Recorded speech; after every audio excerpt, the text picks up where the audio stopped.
again, I'm sorry if you hear noise in the background, but it is what it is. Today, today, we're here to talk about the Houston Rockets. Last year, the Houston Rockets were one of the worst teams in the league. 22-60, they ranked 14th in the West. They weren't good, and they ended up getting a top 4 pick, the 4th pick, and they used it to get Amen Thompson. For this upcoming season, I have the Rockets getting a record of 35-47 and ranking 12th in the West. So that's like a solid 13 games better than they were last year. Well, obviously the main thing that I have to talk about is Fred VanVleet and Dillon Brooks. That's the first thing I actually have here in my notes. They spent a lot of money on Fred VanVleet and Dillon Brooks. And VanVleet, let's first talk about VanVleet. VanVleet is, as much as he's as inconsistent as he can be sometimes, he is a valuable player. He does have, I guess, somewhat all-star, because he was an all-star like 2 years ago. So he can reach that all-star level. At least I think he still can. It's not like Fred VanVleet has gotten much worse since that last all-star appearance, but I don't know if he has the capabilities to reach that all-star level again, especially with the people on this team. This would actually be a pretty good time to talk about the depth chart. So the starting lineup, at least this is what I'm assuming it'll be: Fred VanVleet, Jalen Green, Dillon Brooks, Jabari Smith Jr., and Alperen Sengun. Off the bench, Amen Thompson, Kevin Porter Jr., Amen Thompson, Nick Williams Jr., Jae'Sean Tate, Tari Eason, and Jacques Landale, and then Aaron Holiday, Cam Whitmore, another Jake Green, Jeff Green. Right, they did sign Jeff Green. I forgot about that. But yeah, the team is actually looking, it looks interesting. Because last year, one notable thing about this team was they played AAU ball. Because that's, as my friend Jaden Minnick, if you know him by his YouTube name, he used to always describe that the Houston Rockets played AAU ball. They weren't taking anything seriously. They were just doing random stuff, you know what I'm saying? And now they actually got Fred VanVleet. They got Amen Thompson. I mean, that doesn't really make a difference because he was playing overtime elite, so I don't think that makes it much better. But they got Jeff Green. They got some Dillon Brooks even. I mean, listen, it's hard to make my case much better. This team is weird. I'm going to keep it straight and simple. Let me talk from top to bottom. So, as I was saying, I already talked a bit about Fred VanVleet, but I think what he really adds to his team is veteran leadership, shooting. Really, veteran leadership is the main reason they signed him and Dillon Brooks. So, yeah, veteran leadership is the main thing I can think about. Jalen Green. Now, when it comes to Jalen Green, I thought he was going to be good. Everybody thought he was going to be good. He was the second pick in the draft.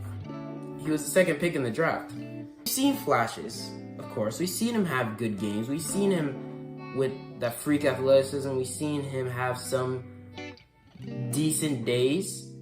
But I'm just wondering, can he really make that jump? Because we haven't really heard much about him. And to be fair, not many people were watching the Rockets last season. So it's not like he's in the mainstream, I guess you could call it. It's not like he's in the shining bright lights, you know what I'm saying? It's his 3rd year. He's going into his 3rd year. And with a lot of these young guys coming into the league, really when you could expect them to actually break out, if they're going to be an all-star, multiple-time all-star caliber player, is their 3rd year. And that's what I'd expect from guys like Evan Mobley, Cade Cunningham, Franz Wagner, maybe even Josh Giddey, Scotty Barnes. Those are the types of guys who I'm expecting this year to have that sort of jump. But Jalen Green, I'm questionable about. Because I don't know, we've seen flashes, like I said, but I don't know if he can actually reach that level that he has the potential to reach. So that's where I'm questionable. I don't know. And then we have Dillon Brooks.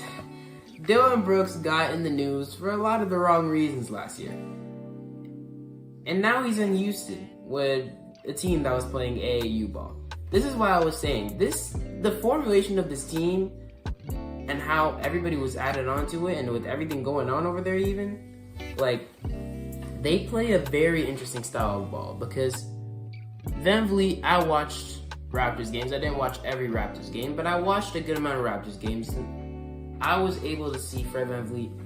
He's the type of guy, of course he can lead your offense, he could be that point guard type guy, but he does have a tendency to take some interesting shots. And I mean, to be fair, on a team like the Raptors, there's not many great shooters there. It's not like you have a bunch of guys around you who can shoot the ball. They were one of the worst shooting teams in the league last year. So Fred VanVleet was the one taking most of the shots.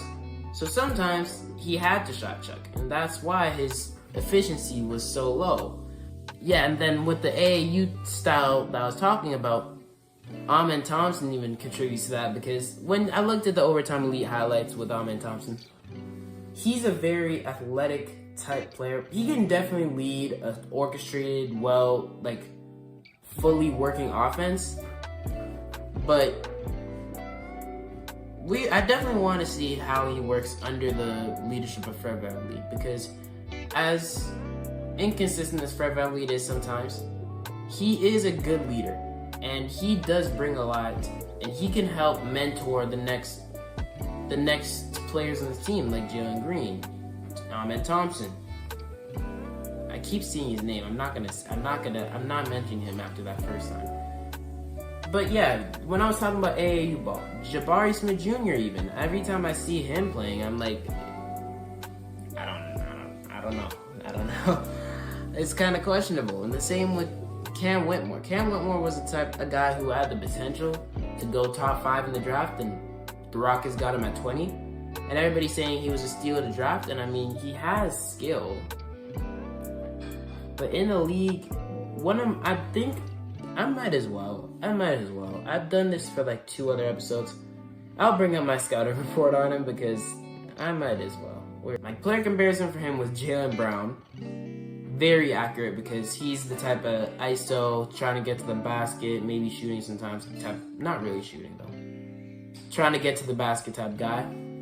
He's a great finisher, good at getting to the basket, can finish with contact, really good ball handler, a decent shooter, great rebounder for his size, pretty strong athletic, a good help defender, and good at anticipating passes and getting steals. I'm sorry, I can't talk today. This is the first video I recorded in like a few weeks. Yeah, my unknowns for him were: how consistent will his shooting be? Injuries? How will he handle NBA defenders? And he doesn't pass as much as he should, which is why Jaylen Brown is actually a really good comparison for him. But yeah, that's why I was a little questionable about him when he was coming out of the draft, and that's why I didn't even put him in my my mock draft. I didn't even include him because I only did the lottery. I didn't have Cam Whitmore go in the lottery, so I'm kind of questionable. I mean, the Rockets, he has skill, of course, and the Rockets have a bunch of players right now who are very skilled individuals. They have Fred VanVleet, skilled player; Jalen Green, skilled player; Amen Thompson, skilled player; Jabari Smith Jr., skilled player; Cam Whitmore, skilled player. They have tons of skill. It's just, can they put it all together to actually make it work cohesively on one team? I don't know. And this is of course still a young team. I haven't even talked about a lot of the guys in these teams. This young core is extremely expensive. Let me talk about Alperen Sengun, because he's probably one of my favorite guys on this team, because he doesn't relate to that same type of style of play that the rest of this team really associates with. Like when you saw Jalen Green, Jabari Smith, all these other guys, AAU type ball, and you think of that style of play, Alperen Sengun was kind of separated from that. I'm 99% sure I'm saying his name wrong this entire video. I'm sorry, but he's a type of guy. I remember I commented, this is actually a really funny moment. I commented on a YouTube short from House of Highlights, because the House of Highlights short was like talking about Sengun's passing and comparing it to Jokic, and I was like, whoa now. I didn't even know I knew of him, but I didn't know who he was. I didn't really watch him. So I just saw that coming. I was like, whoa now. Don't get out of hand. Don't get too hyped up on my guy. Right? Like, he might be cool, but I don't know if he got that Jokic passing, because Jokic passing is a pretty high standard. But then Helsa Highlights, the account itself, responded to me telling me not to disrespect this guy Şigun and that he's actually like that. And when you have a team with guys like Fred VanVleet who can move off the ball, with, well, that's about it. Jae'Sean Tate, Tari Eason maybe? I mean, maybe. Jeff Green can definitely move off the ball, and I don't expect him to get a huge amount of minutes this year though, especially considering you want to develop the young guys in this team. And when you have this much young talent and you want to play them all preferably, but you can't run a 13-man rotation every night. You're probably going to be running like a 10-man, maybe 11-man on some nights. So when I look at this team, really the guys who will be getting cut out of the rotation, Aaron Holiday, Cam Whitmore, there's a good amount of these guys who probably aren't going to get that many minutes. And Jeff Green is one of those guys. But Jeff Green would definitely help you in regard to off-ball movement, trying to just fit the team, the cohesiveness of the team. He would definitely help that a lot. Because I could see a lineup of Fred VanVleet, Jalen Green, Dylan Brooks, Jeff Green, and Şigun working beautifully. You have Jalen Green as the main scorer, Dylan Brooks there to play some defense, VanVleet as a secondary scoring option, and playmaker as well. You got Jeff Green who moves up the ball, and Şigun as a playmaker, and just a, kind of core down low. One thing I am worried about with this team, well, one thing I noticed here, or that I put here, is that they're kind of small. And that's with Tari Eason, Jae'Sean Tate both being like, oh yeah, and Cam Whitmore, I think, 6'7", 6'6", I don't know how tall he is. But Jae'Sean Tate and Tari Eason specifically, they're both not the normal sizes for like forwards nowadays.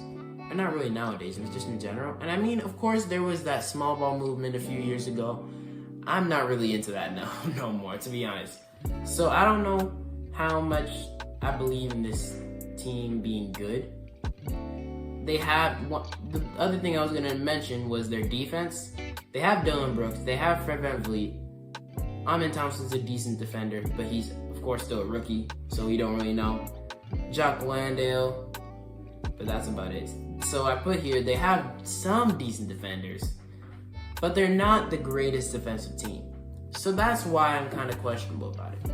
One thing that I am actually banking on, or really just that I want to happen, is a Şigun jump, or Şengun jump. I don't know how to say his name.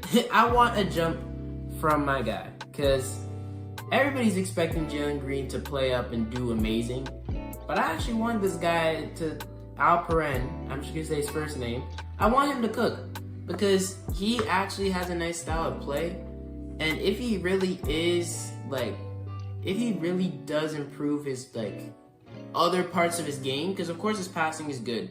I don't know much about the rest of his game, but his passing is good. If he can improve other parts of his game and actually become a decent borderline all-star type player, like some of these other guys in the league, that would be great, and I would, what I'm saying, I would love that for him. And then of course there's the obvious thing, Jabari Smith Jr. I barely talked about him all video.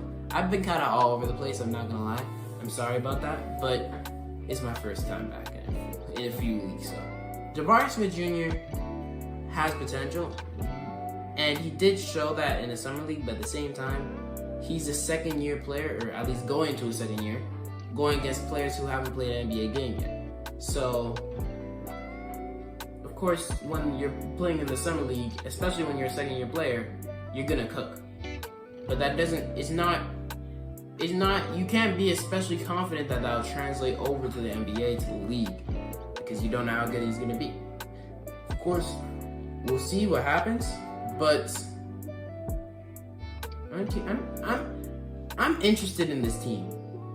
See, when I have them going up to 35 wins, sometimes I think it over and I'm like, can they really get there? Because I look at this team, I've been talking about these teams, but I made these rankings 2-3 weeks ago.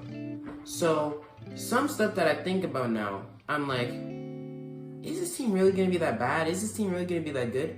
If I had to make a re-ranking, I would definitely put the Rockets a bit lower. I mean, of course, there's the whole Dame drama.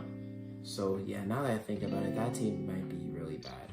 And then there's, the Jazz. I feel like the Jazz I might be ranking them a little too low. Maybe switching the Jazz and the Rockets would be better, but I'm talking about it now. You can hear me. You hear what I'm saying. Maybe you can just, whatever. Point being, I'm not sure about this Rockets team winning anything, especially considering they're extremely young, don't have a great cohesive offense yet. I mean, you did bring in Ime Udoka as a coach, who did coach Boston to be one of the greatest teams in the league. I'm pretty sure they made the finals with Ime Udoka, if I remember correctly. And now bringing him over here in this Houston team with all this talent, I mean, maybe he can figure it out. But yeah, there's a situation with KPJ. I'm not gonna talk about it. And that's where we're gonna end it off because I have nothing else to talk about. So I didn't even mention Amen Thompson. I love Amen Thompson. He's one of my favorite rookies in this draft class. I think he should have went third, and hopefully he has a great rookie year. I mean, I'm not very sure about how much playing time he'll get, but with the other man out of the rotation now, hopefully he gets a good amount. So yeah, that's about it. I hope you enjoyed, and if you did, thanks for watching. Like, subscribe, share, comment down below. Tell me what you think about this Rockets team, because this is one of the more interesting teams in the league with all the off-season moves that they made and all the changes. I mean, it's not much changes with people leaving, but just changes in general. More people added to the team and a new cast, kind of. It's interesting. I wonder how it's going to go. I don't see them being a really good team. So probably less than 35 wins, maybe like around the 30, 20 something range. But yeah, that'll be me today. I'll see you guys next time. I'm out.